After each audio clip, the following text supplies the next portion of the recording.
ओम शांति। आज 1 जुलाई 2024 के साकार बाप दादा के मधुर महावाक्य है। बाबा ने कहा, मीठे बच्चे, शांति धाम पावन आत्माओं का घर है। उस घर में चलना है तो संपूर्ण पावन बनो।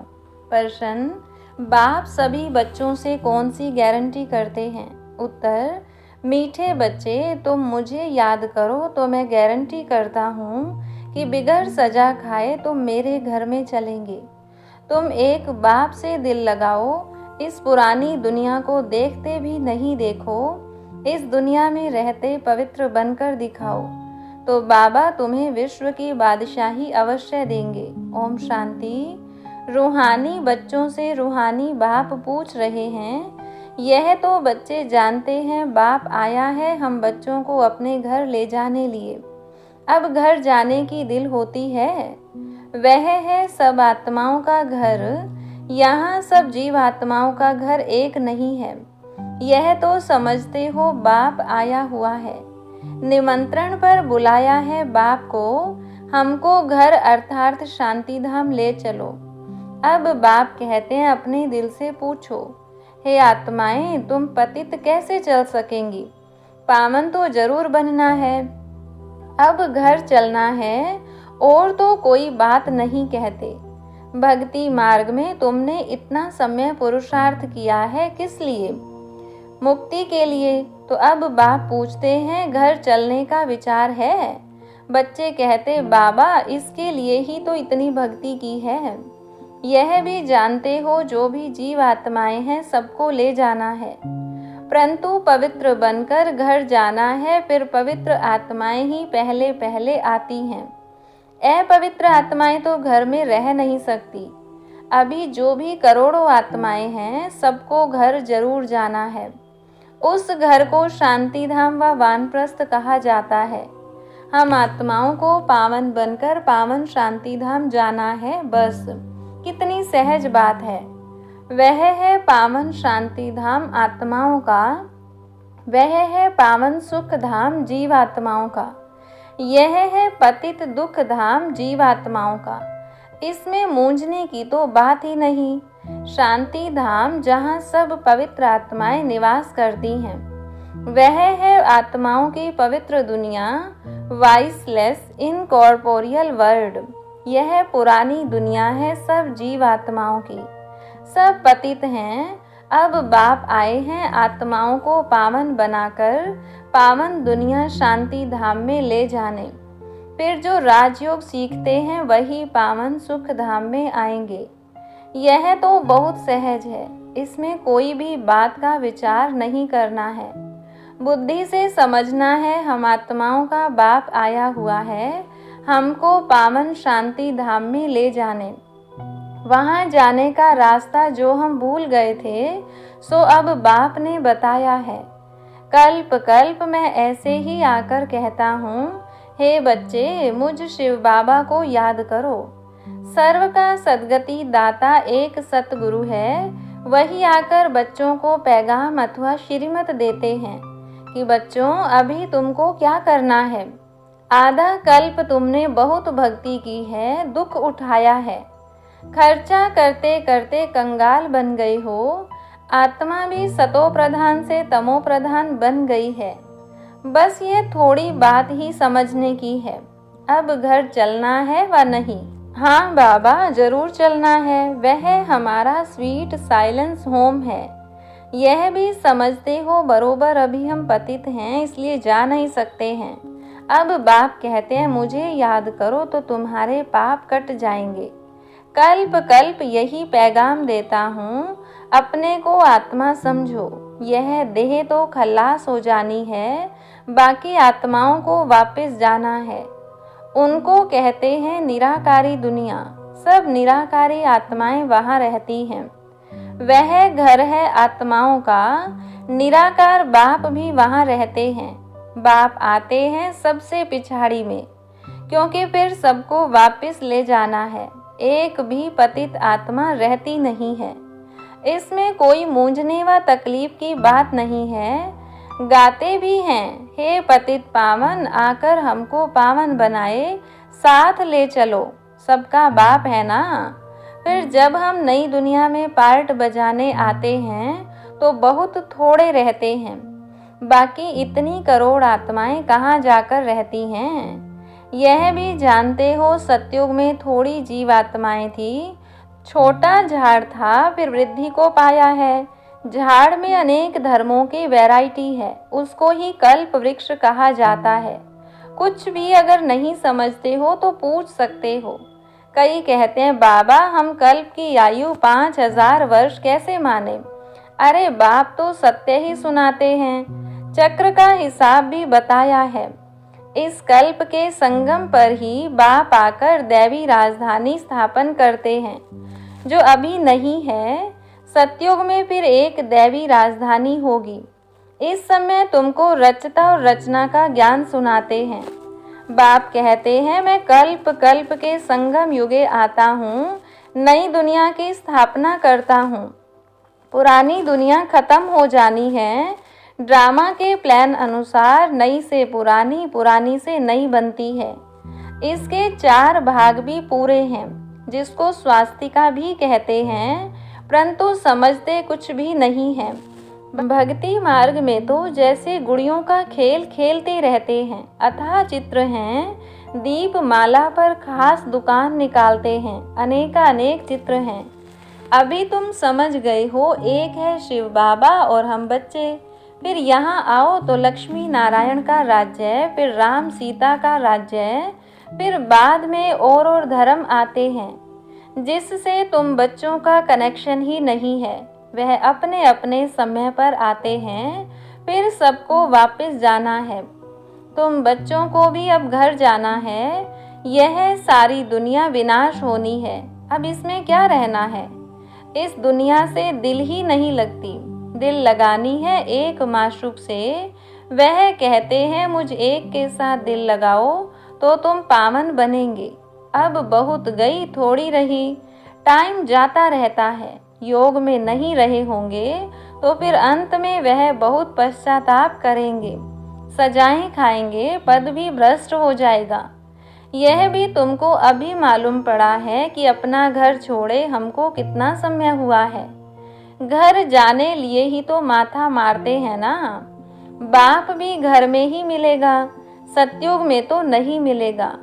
मुक्ति धाम में जाने के लिए मनुष्य कितनी मेहनत करते हैं, उसको कहा जाता है भक्ति मार्ग। अभी भक्ति मार्ग खल्लास होना है ड्रामानुसार। अभी मैं तुमको घर ले जाने के लिए आया हूँ, जरूर ले जाऊंगा। जितना जो पावन बनेंगे उतना उच्च पद पाएंगे, इसमें मूंझने की बात ही नहीं। बाप कहते हैं बच्चे तुम मुझे याद करो, मैं गारंटी करता हूँ तुम बिगड़ सजा खाए घर चले जाएंगे। याद से तुम्हारे विकर्म विनाश होंगे, अगर याद नहीं करेंगे तो सजाएं खानी पड़ेंगी, पद भी भ्रष्ट हो जाएगा। हर 5000 वर्ष बाद मैं यही आकर समझाता हूँ। मैं अनेकानेक बार आया हूँ तुमको वापस ले जाने। तुम बच्चे ही हार जीत का पार्ट बजाते हो, फिर मैं आता हूँ ले जाने। यह है पतित दुनिया, इसलिए गाते भी हैं पतित पावन आओ। हम विकारी पतित हैं, आकर निर्विकारी पावन बनाओ। यह है विकारी दुनिया। अभी तुम बच्चों को संपूर्ण निर्विकारी बनना है। जो पीछे आते हैं वह सजा खाकर जाते हैं, इसलिए फिर आते भी ऐसी दुनिया में हैं जहां 2 कला कम हो जाती है। उनको संपूर्ण पवित्र नहीं कहेंगे, इसलिए पुरुषार्थ भी पूरा करना चाहिए। ऐसा न हो कि कम पद हो जाए। भल रावण राज्य नहीं है, परंतु पद तो नंबरवार है ना। आत्मा में खाद पड़ती है तो फिर उसको शरीर भी ऐसा मिलेगा। आत्मा गोल्डन एज्ड से सिल्वर एज्ड बन जाती है। चांदी की खाद आत्मा में पड़ती है, फिर दिन प्रतिदिन जास्ती छीछी खाद पड़ती है मुलम्मे की। बाप बहुत अच्छी रीति समझाते हैं, कोई नहीं समझते हैं तो हाथ उठाओ। जिसने 84 जन्मों का चक्र लगाया है उनको ही समझाएंगे। बाप कहते हैं, इनके 84 जन्मों के अंत में मैं आकर प्रवेश करता हूँ। इनको ही फिर पहले नंबर में आना है। जो पहले था वह लास्ट में है, उनको ही पहले नंबर में जाना है। जो बहुत जन्मों के अंत में पतित बन गया है, मैं पतित पावन उनके ही शरीर में आता हूँ, उनको पावन बनाता हूँ। कितना क्लियर कर समझाता हूँ। बाप कहते हैं, मुझे याद करो तो तुम्हारे पाप भस्म होंगे। गीता का ज्ञान तो तुमने बहुत सुना और सुनाया है, परंतु उनसे भी तुमने सद्गति को नहीं पाया। बहुत सन्यासियों ने तुमको मीठी मीठी आवाज से शास्त्र सुनाए, जिस आवाज को सुनकर बड़े बड़े आदमी जाकर इकट्ठे होते हैं। कनरस है ना, भक्ति मार्ग है ही कनरस। इसमें तो आत्मा को बाप को याद करना है। भक्ति मार्ग पूरा होता है। बाप कहते हैं, मैं तुम बच्चों को ज्ञान देने आया हूँ, जो कोई नहीं जानते। मैं ही ज्ञान का सागर हूँ। ज्ञान कहा जाता है नॉलेज को।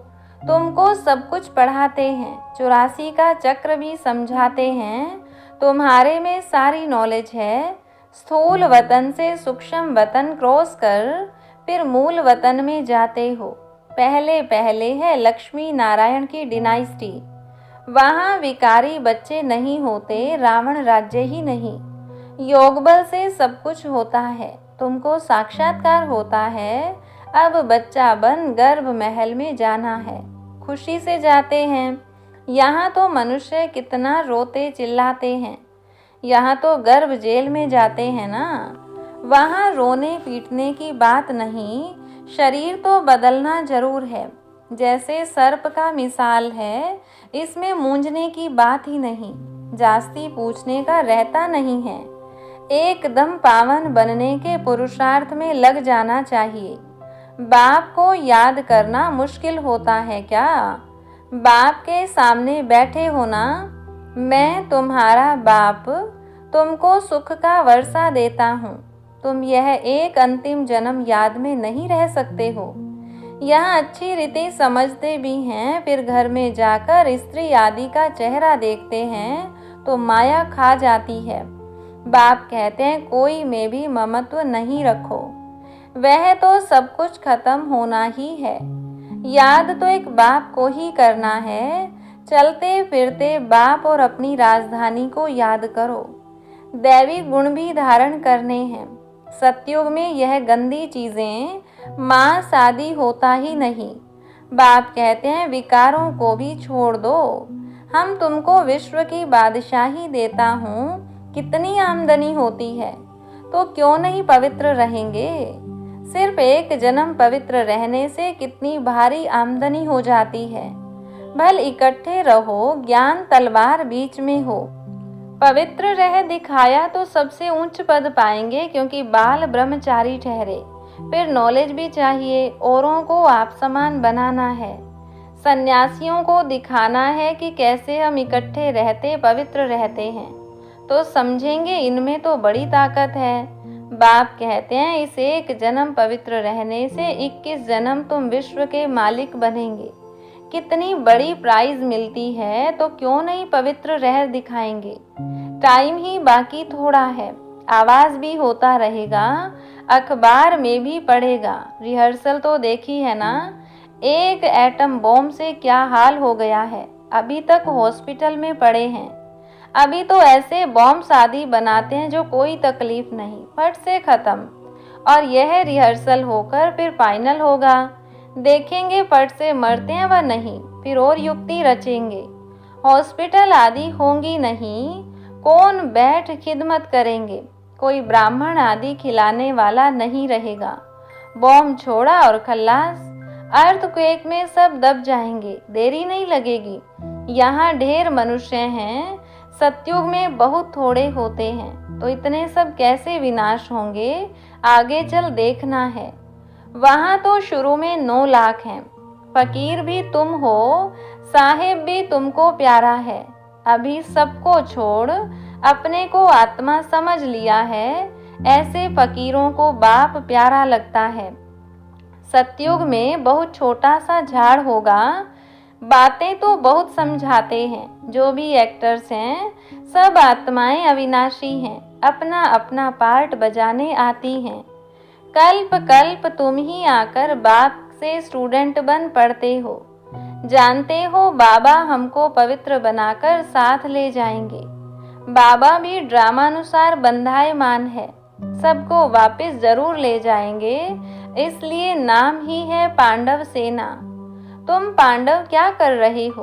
तुम बाप से राज्य भाग्य ले रहे हो बहू कल्प पहले मिसल। ड्रामा पुरुषार्थ अनुसार। अच्छा, मीठे मीठे सिकिलधे बच्चों प्रति माता पिता बाप दादा का याद प्यार और गुड मॉर्निंग। रूहानी बाप की रूहानी बच्चों को नमस्ते। रूहानी बच्चों की रूहानी बाप दादा को नमस्ते। धारणा के लिए मुख्य सार। पहली पॉइंट, बाप का प्यारा बनने के लिए पूरा फकीर बनना है। देह को भी भूल स्वयं को आत्मा समझना ही फकीर बनना है। बाप से बड़े ते बड़ी प्राइज लेने के लिए संपूर्ण पावन बनकर दिखाना है। दूसरी पॉइंट, वापस घर जाना है, इसलिए पुरानी दुनिया से दिल नहीं लगानी है, एक माशूक से ही दिल लगानी है। बाप और राजधानी को याद करना है। वरदान, ब्राह्मण जीवन में सदा चीयरफुल और केयरफुल मूड में रहने वाले कंबाइंड रूपधारी भव। यदि किसी भी परिस्थिति में प्रसन्नता की मूड परिवर्तन होती है तो उसे सदा काल की प्रसन्नता नहीं कहेंगे। ब्राह्मण जीवन में सदा चीयरफुल और केयरफुल मूड हो, मूड बदलनी नहीं चाहिए। जब मूड बदलती है तो कहते हैं मुझे तो एकांत चाहिए, आज मेरा मूड ऐसा है। मूड बदलती तब है जब अकेले होते हो। सदा कंबाइंड रूप में रहो तो मूड नहीं बदलेगी। स्लोगन, कोई भी उत्सव मनाना अर्थात याद और सेवा के उत्साह में रहना। अच्छा, ओम शांति।